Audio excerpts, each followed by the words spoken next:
আসসালামু আলাইকুম, সবাইকে স্বাগত জানাচ্ছি এখনকার বাংলা সংবাদে। প্রথমেই সংবাদ শিরোনাম। শুরুতেই জানিয়ে দিব, উপমহাদেশের প্রখ্যাত আলেম মাওলানা সালমান নদভীর ইন্তেকাল। এরপর জানিয়ে দিব, বাহরাইনকে কঠোর হুঁশিয়ারি দিল ইরান। তারপর জানিয়ে দিব, বিদেশি কর্মী নিয়োগ প্ল্যাটফর্ম স্থগিতের দাবি মালয়েশিয়ার 7 এমপির। সবশেষে জানিয়ে দিব, হিজবুল্লাহ লেবাননের স্বাধীনতার স্তম্ভ।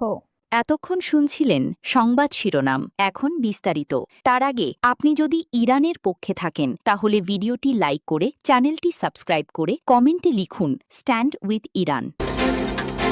উপমহাদেশের প্রখ্যাত আলেম মাওলানা সালমান নদভীর ইন্তেকাল। উপমহাদেশের বিশিষ্ট ইসলামী স্কলার, গবেষক ও বহু গ্রন্থ প্রণেতা মাওলানা সৈয়দ সালমান হুসাইনি নদভী ইন্তেকাল করেছেন। ইন্না লিল্লাহি ওয়া ইন্না ইলাইহি রাজিউন। সোমবার 29 জুন ভারতের উত্তর প্রদেশ রাজ্যের লখনৌর একটি হাসপাতালে চিকিৎসাধীন অবস্থায় তিনি শেষ নিঃশ্বাস ত্যাগ করেন। মৃত্যুকালে তার বয়স হয়েছিল 72 বছর। মাওলানা সৈয়দ সালমান হুসাইনি নদভীর ইন্তেকালের খবরে ভারত সহ উপমহাদেশ জুড়ে শোকের ছায়া নেমে এসেছে। ধর্মীয় ও একাডেমিক অঙ্গনে তার মৃত্যু অপূরণীয় ক্ষতি হিসেবে দেখছেন আলেম উলামা ও শিক্ষাবিদরা। মাওলানা সালমান নদভী 1954 সালে ভারতের লখনৌর একটি ঐতিহ্যবাহী পরিবারে জন্মগ্রহণ করেন। তার পরিবার মহানবী হযরত মুহাম্মদ সাল্লাল্লাহু আলাইহি ওয়াসাল্লাম এর দৌহিত্র হযরত ইমাম হোসেন রাদিয়াল্লাহু তাআলা আনহু এর বংশধারার সঙ্গে যুক্ত বলে পরিচিত।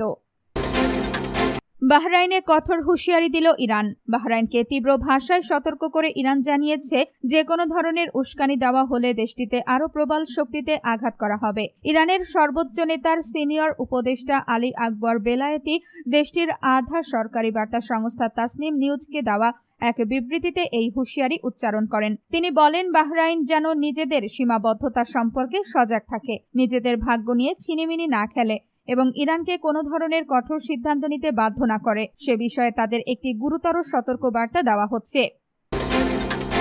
বিদেশি কর্মী নিয়োগ প্ল্যাটফর্ম স্থগিতের দাবি মালয়েশিয়ার 7 এমপির। মালয়েশিয়ায় বিদেশি কর্মী নিয়োগ ব্যবস্থার জন্য প্রস্তাবিত universal recruitment advanced platform Turab চালুর উদ্যোগকে কেন্দ্র করে রাজনৈতিক অঙ্গনে নতুন বিতর্কের সৃষ্টি হয়েছে। প্রকল্পটির স্বচ্ছতা, জবাবদিহি, আর্থিক কাঠামো এবং সরকারি অনুমোদন নিয়ে গুরুতর প্রশ্ন তুলে এর বাস্তবায়ন অবিলম্বে স্থগিত করার আহ্বান জানিয়েছেন দেশটির 7 জন সংসদ সদস্য এমপি। সোমবার 29 জুন প্রকাশিত এক যৌথ বিবৃতিতে তারা বলেন, দীর্ঘদিন ধরে বিতর্কিত ফরেন ওয়ার্কার্স সেন্ট্রালাইজড ম্যানেজমেন্ট সিস্টেমের FWCMS বিষয়ে উত্থাপিত সুশাসন ও জবাবদিহির প্রশ্নগুলোর সমাধান না করে নতুন একটি কেন্দ্রীয় প্ল্যাটফর্ম চালুর উদ্যোগ উদ্বেগজনক। এমপিরা প্রশ্ন তুলেছেন, মন্ত্রিসভা কি আনুষ্ঠানিকভাবে তুরাব প্রকল্প অনুমোদন দিয়েছে? যদি অনুমোদন দিয়ে থাকে তাহলে কেন আবারও বেস্টিনেটকে বিদেশি কর্মী নিয়োগ ব্যবস্থার কেন্দ্রীয় ভূমিকায় আনা হচ্ছে?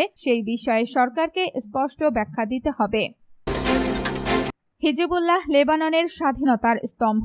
লেবাননের সশস্ত্র ও রাজনৈতিক প্রতিরোধ আন্দোলন হিজবুল্লাহকে দেশটির সার্বভৌমত্ব ও স্বাধীনতার প্রধান ভিত্তি বা মূল স্তম্ভ হিসেবে অভিহিত করেছেন ইরানের ইসলামী বিপ্লবের সর্বোচ্চ নেতার সিনিয়র উপদেষ্টা আলী আকবর বেলায়েতি। মধ্যপ্রাচ্যের ভূ রাজনীতিতে হিজবুল্লাহর ভূমিকাকে অত্যন্ত তাৎপর্যপূর্ণ উল্লেখ করে তিনি দলটির প্রশংসা করেন। মঙ্গলবার 29 জুন সামাজিক যোগাযোগ মাধ্যমে দেওয়া এক পোস্টে তেহরানের এই প্রভাবশালী নীতি নির্ধারক ও সাবেক পররাষ্ট্রমন্ত্রী লেবাননের স্বাধীনতা রক্ষায় হিজবুল্লাহর অবদানের কথা তুলে ধরেন। তিনি উল্লেখ করেন, ইরান সমর্থিত এই প্রতিরোধ আন্দোলনটি কেবল লেবাননের অভ্যন্তরে নয়, বরং পুরো অঞ্চলে বিদেশি হস্তক্ষেপ ও আগ্রাসনের বিরুদ্ধে একটি শক্তিশালী ঢাল হিসেবে কাজ করছে।